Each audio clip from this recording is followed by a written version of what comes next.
வணக்கம் நண்பர்களே. நம்ம வீட்ல எளிதாக கிடைக்கும் ஒரு காய்கறி. அத நம்ம சாதாரணமா சாப்பிட்டுட்டு வருவோம். அது ஒரு சாதாரண காய்ன்னு தான் நம்ம எண்ணிக்கிட்டே இருக்கோம். ஆனா, இதுல இருக்கக்கூடிய மருத்துவ சக்திய பற்றி உங்களுக்கு தெரியுமா? அந்த காய் தாங்க கொத்தவரங்காய். இது மிகப்பெரிய மருத்துவ சக்திகள கொண்டது. இந்த காய் ஒரு காய் உடல் எடைய குறைத்து, சர்க்கரை நோய கட்டுப்படுத்துறதுக்கும், மூட்டு வலிய குறைக்கிறதுக்கும் இந்த காய் பெரிதும் பயன்படுது. ஸோ, இப்ப இருக்கிற காலகட்டத்தில இந்த 3 பிரச்சனை தான் மக்கள ரொம்ப அவதிப்படுத்துது. ஒண்ணு சர்க்கரை நோய், இன்னொன்னு ஒபேசிட்டின்னு சொல்லக்கூடிய உடல் பருமன், 3வது மூட்டு வலி. ஸோ, இந்த 3 பிரச்சனைக்கும் ஒரு நல்ல தீர்வா இந்த கொத்தவரங்காய் இருக்குது. இன்னைக்கு இந்த வீடியோல கொத்தவரங்காயோடைய ரகசியம், எப்படி சாப்பிட்டால் 100% நன்மைகள் கிடைக்கும், எல்லாத்தையும் நம்ம முழுமையா தெரிஞ்சுக்க போறோம். ஸோ, எப்படி எடுத்துக்கிறணும், எத்தனை நாட்கள் எடுத்துக்கிறணும் அப்படிங்கிற முழு விவரத்தையும் இந்த ஒரு வீடியோல பார்க்க போறோம். ஸோ, வீடியோவை ஸ்கிப் பண்ணாம ஃபுல்லா பாருங்க. கண்டிப்பா உங்களுடைய ஆரோக்கியம் மேம்பட செய்யும். கொத்தவரங்காய்ங்கிறது ஒரு நாட்டு காய்கறி தாங்க. இதுல இருக்கக்கூடிய நார்ச்சத்து, அதாவது ஃபைபர்ஸ் சொல்றோம்ல, இது நிறையாவே நிறைஞ்சு இருக்குது. அதே மாதிரி விட்டமின்ஸ்கள் மற்றும் கனிம சத்துக்கள் நிறைந்த ஒரு காயா இருக்குது. இது நம்ம முன்னோர் காலத்துல இருந்தே மருத்துவ உணவாக பயன்படுத்தப்பட்டு வருது. இதுல இருக்கக்கூடிய முக்கிய ஊட்டச்சத்துக்கள் என்னன்னா, கொத்தவரங்காயில இருக்கக்கூடியது நார்ச்சத்து, ஃபைபர், விட்டமின் சி, கால்சியம், இரும்பு சத்து, ஆன்டி ஆக்சிடென்ட்கள். இந்த சத்துக்கள் தான் உடலை முழுவதுமே பாதுகாக்கிறதுக்கு பயன்படுது. இதுல இருக்கக்கூடிய எல்லா சத்துமே நம்ம உடலுக்கு தினமும் தேவைப்படக்கூடிய அத்தியாவசியமான ஊட்டச்சத்துக்கள். ஸோ, இது கொத்தவரங்கால இருக்குது. இது எப்படி சர்க்கரை நோயை கட்டுப்பாட்டுல வைக்குது அப்படிங்கிறத பார்த்துடலாம். சர்க்கரை நோயால பாதிக்கப்பட்டவர்களுக்கு கொத்தவரங்காய் ஒரு ஒரு வரப்பிரசாதம் அப்படின்னு சொல்லலாம். இது பிளட் சுகர் லெவலை கட்டுப்படுத்தவும், இன்சுலினுடைய செயல்பாட்டை மேம்படுத்துறதுக்கும் பயன்படுது. தினமும் கொஞ்சமா சாப்பிட்டாலே சர்க்கரை அளவு மெதுவாகவே குறைய ஆரம்பிச்சிடும். ஸோ, டெய்லி நீங்க கொஞ்சம் கொஞ்சம் எடுத்துக்கிடலாம். ஸோ, அது எப்படி எடுக்கலாம்னு பின்னாடி சொல்லிடலாம். அடுத்த ஒரு நன்மை என்னன்னா, உடல் எடையை குறைக்கிறதுக்கு, ஒபிசிட்டியை குறைக்கிறதுக்கு. ஏன்னா இப்ப இருக்கிற காலகட்டத்தில் எல்லாருமே ஜங்க் ஃபுட், ஆயில்ல பொரிச்சது, வறுத்தது இப்படிதான் சாப்பிட்டுட்டு இருக்கோம். ஸோ, இதனால உடல் பருமன் அதிகமாயிருது. ஸோ, இந்த உடல் எடையை, அதாவது உடல் எடை குறைக்கிறதுக்கு இந்த கொத்தவரங்காய் பயன்படுது. வெயிட் லாஸ் செய்யணும்னு நினைச்சா போதுங்க, இது ஒரு சூப்பரான ஃபுட்டா இருக்கும். நீங்க இந்த உணவை எடுத்துக்கிட்டாவே வெயிட் லாஸ் சர்ன்னு கம்மியாயிரும். ஸோ, அதிக ஃபைபர் இருக்குது, குறைந்த கலோரி தான் இருக்கு. நீண்ட நேரம் பசி வராம நம்மளை பாதுகாக்கிறதுக்கு இந்த ஒரு காய் பயன்படுது. அடுத்தடுத்து பசி இருந்துச்சுன்னா என்ன பண்ணுவோம், சாப்பிட்டுட்டே இருப்போம். அடுத்த உணவு, அடுத்த உணவு, அடுத்த ஸ்நாக்ஸ், இந்த மாதிரி சாப்பிட்டுட்டே இருக்கனால ஒபிசிட்டி அதிகமாகிடுது. இது நம்ம அந்த கொத்தவரங்காய் சாப்பிட்டோம்னா அடுத்து சாப்பிடணுங்கிற அந்த பசி தடுத்துரும். ஸோ, அதனால உங்களுடைய பாடியில் இருக்கக்கூடிய கெட்ட கொழுப்பு, ஃபேட்டு எல்லாமே சூப்பராக குறையிறதுக்கு இந்த கொத்தவரங்காய் பயன்படுது. அடுத்த ஒரு நன்மை என்னன்னா, ஜீரண சக்தியை அதிகப்படுத்துறதுக்கு கொத்தவரங்காய் பயன்படுது.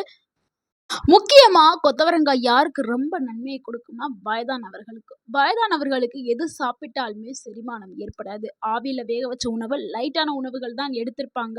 அதுவே ஒழுங்கா செரிக்காது. ஸோ, அந்த உணவெல்லாம் சரியா செரிக்கணும், அதுக்கு ஒரு நல்ல தீர்வு அப்படின்னா கொத்தவரங்காய் தான். ஸோ, மலச்சிக்கல், அதாவது கான்ஸ்டிபேஷன் சொல்லக்கூடிய அந்த மலச்சிக்கலை சரி பண்றதுக்கும், குடலை சுத்தமா வச்சுக்கிறதுக்கும் கொத்தவரங்காய் பயன்படுது. அடுத்த ஒரு நன்மை என்னன்னா, இதயத்தை ஆரோக்கியமாக்குறது.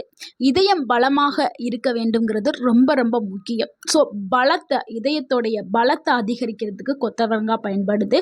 இப்போ இருக்கிற காலகட்டத்தில் வயதானவர்களுக்கும் சரி, வயது கம்மியாக இருக்கிறவங்களுக்கும் என்னது மாரடைப்பு அப்படிங்கிற ஹார்ட் அட்டாக் வருது. ஸோ, இது எதனால் வருதுன்னா, உடலை சுற்றி, அந்த இதயத்தை சுற்றி கெட்ட கொழுப்புகள் இருக்கிறதுனால வருது. ஸோ, அந்த கெட்ட கொழுப்பு கொலஸ்ட்ராலை குறைக்கும் தன்மை கொண்டது.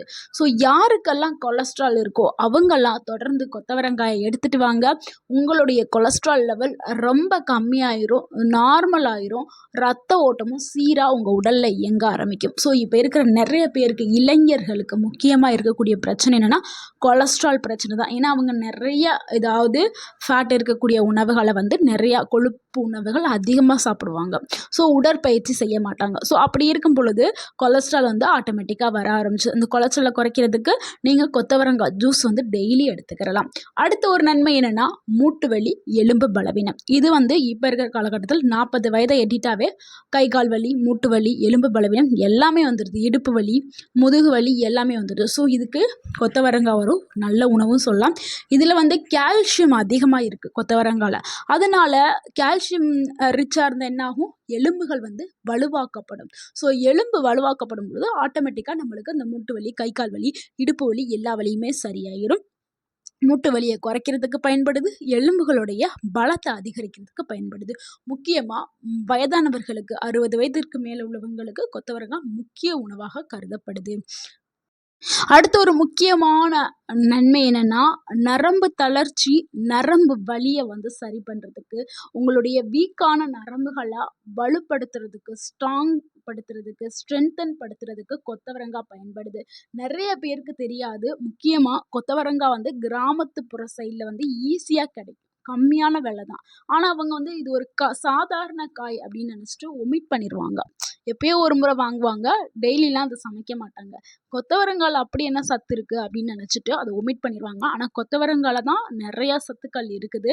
நரம்பு தளர்ச்சி, நரம்புகள் சம்பந்தமான நோய்களை சரி பண்ணுறதுக்கு கொத்தவரங்காய் பெரிதும் உதவியாக இருக்குது. ஸோ நரம்புகள் உங்களுக்கு ஸ்ட்ரென்த்தாக இருந்தால் தான் மூளையோடைய செயல்பாடு நல்லா இயங்கும். அந்த சிக்னல்ஸ் எல்லாத்தையுமே நரம்புகள் தான் அனுப்பும். ஸோ நரம்புகள் ஸ்ட்ரென்த்துங்கிறது ரொம்ப ரொம்ப முக்கியம். ஸோ நரம்புகள் சம்மந்தமாக என்னென்ன நோய்கள்லாம் இருக்கோ அது எல்லாத்தையுமே சரி பண்ணுற தன்மை இந்த கொத்தவரங்காய்க்கு இருக்குது. ஸோ இவ்வளோ நன்மைகளை கொண்ட இந்த கொத்தவரங்காயை யாராவது நீங்கள் சாப்பிடாம இருந்தாலோ இல்லை உங்கள் ஃப்ரெண்ட் சர்க்கிளில் சாப்பிடாம இருந்தாங்களோ கண்டிப்பாக இந்த வீடியோவை ஷேர் பண்ணுங்கள். அதே மாதிரி கிராமத்தில் இருக்கக்கூடிய மக்களுக்கும் இந்த வீடியோவை ஷேர் பண்ணுங்கள். ஏன்னா நானும் ஒரு கிராமத்தில் உள்ள பொண்ணு தான். ஸோ கொத்தவரங்காய் வந்து என்ன சொல்லுவாங்க வீட்டில், இதெல்லாம் ஒரு காயே இல்லை அப்படின்னு சொல்லிட்டு எப்பயோ ஒரு முறை தான் வாங்குவோம். ஆனால் சீப்பாக கிடைக்கும் எங்களுக்கு.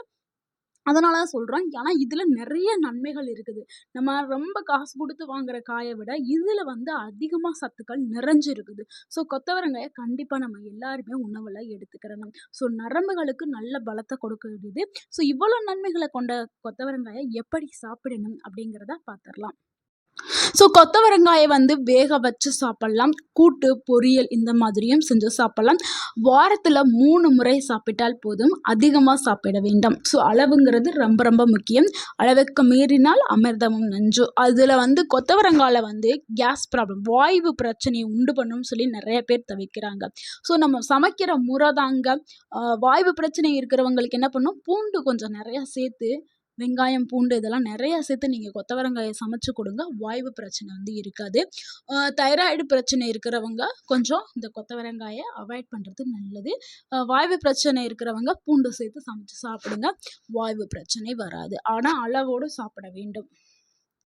நீங்கள் வாரத்துக்கு 3 முறை வந்து கொத்தவரங்காய் ஜூஸ் எடுத்துக்கலாம். ஒரு கைப்பிடி கொத்தவரங்காய், ஃப்ரெஷ் கொத்தவரங்காயை நீங்கள் கட் பண்ணி போட்டு மிக்ஸி ஜாரில் அடித்து நீங்கள் அது கூட லைட்டாக உப்பு போட்டு நீங்கள் அந்த மாதிரி நீங்கள் குடிக்கலாம். உங்களுடைய டேஸ்ட்டுக்கு வேணால் புதினா, கொத்தமல்லி இந்த மாதிரி போட்டு கூட நீங்கள் குடிக்கலாம். உங்களுடைய நரம்புகள் வந்து வலுவாக்கப்படும், ஸ்ட்ரென்த்தாக்கப்படும்.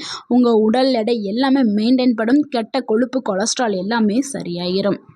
நம்ம வீட்டில் இருக்கக்கூடிய இந்த கொத்தவரங்காய் ஒரு மிகப்பெரிய மருத்துவ பொக்கிஷம். நிறைய மருத்துவ குணங்களை கொண்டது. கண்டிப்பாக எல்லாருமே உணவில் அட்லீஸ்ட் வாரத்துக்கு ஒரு முறையாவது எடுத்துக்கிறேன்னு.